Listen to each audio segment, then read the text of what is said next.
குருவே சரணம். எல்லோருக்கும் நமஸ்காரம். நாம் இந்த பதிவில் கடக லக்னமும் செவ்வாயும் அப்படிங்கிற அமைப்பை பற்றி பார்க்க போகிறோம். அதாவது கடக லக்னத்துக்கு செவ்வாய் ஒவ்வொரு ஸ்தானங்களையும் எப்படிப்பட்ட பலனை தருவார் அப்படிங்கிறது தான் பார்க்க போகிறோம். கடக லக்னம் அப்படின்னு சொன்னாலே செவ்வாய் அங்கே நீச்சமாகக்கூடிய இடம்.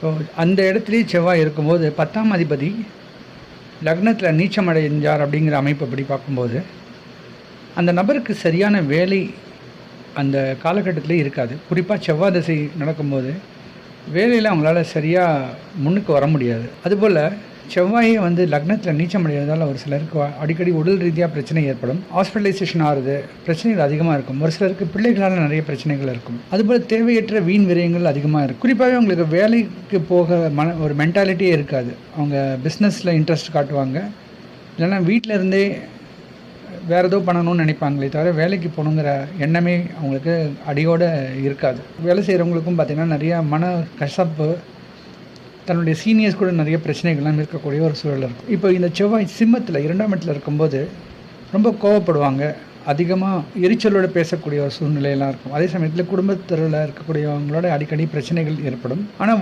மற்றவங்களுக்கு வழிகாட்டக்கூடிய அமைப்புகள்லாம் ரொம்ப சிறப்பாக இருக்கும். குறிப்பாக ஒரு ஆர்மி ஆஃபீஸர், ஒரு நேவி ஆஃபீஸர், இவங்களுக்கெல்லாம் ரொம்ப சிறப்பான யோகத்தை கொடுக்கும். அந்த மாதிரி அமைப்பில் அவங்களால பெரிய டீமை கண்ட்ரோல் பண்ண முடியும். செவ்வாய் 3ஆம் இடமான கன்னியில் இருக்கும்போது இவங்களுடைய முயற்சிக்கு நல்ல வெற்றி கிடைக்கும். ஒரு சிலருக்கு குறுகிய பிரயாணங்கள் ஏற்படும்.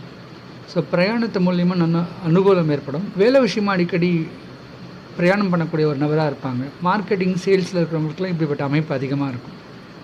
இப்போ ஒரு இடத்துல அவங்களால ரொம்ப நாள் இருக்க முடியாது. ஸோ குடும்பத்தை விட்டு அதிக தூரம் பிரயாணம் பண்ணுறது, ரொம்ப குறுகிய பிரயாணம் அதிகமாக வரும். இப்போ உதாரணத்துக்கு இன்றைக்கி ஒரு இடத்துக்கு போயிட்டு வருவாங்க, நாளைக்கு இன்னொரு இடத்துக்கு போவாங்க. அப்போ வீட்டில் அவங்களால தங்கி குடும்பத்துக்கு தேவையான விஷயங்களை அவங்களால பார்க்க முடியாது. ஸோ இப்படிப்பட்ட ஒரு சூழல் இருக்கும். ஒரு சிலருக்கு இளைய சகோதரர்களால் ஆதாயம் ஏற்பட சான்ஸ் இருக்குது. செவ்வாய் 4ஆம் இடமான துலாங்கிற இடத்துல இருக்கும்போது வேலை மூலிமா ஒரு சில பேருக்கு நல்ல பெனிஃபிட்ஸ் கிடைக்கும். ஒரு சிலருக்கு வண்டி வாகன சேர்க்கை அமையும். குறிப்பாக ஒரு லக்ஸரி கார், லக்ஸரி வெஹிக்கிள்லாம் வாங்குவாங்க. அதுக்கு நிறைய இன்வெஸ்ட் பண்ணுவாங்க. இப்போ சாதாரண ஒரு 2 வீலரே பார்த்தீங்கன்னா 1 லட்ச ரூபா, 2 லட்சம், 3 லட்சம்லாம் கொடுத்து வாங்குவாங்க.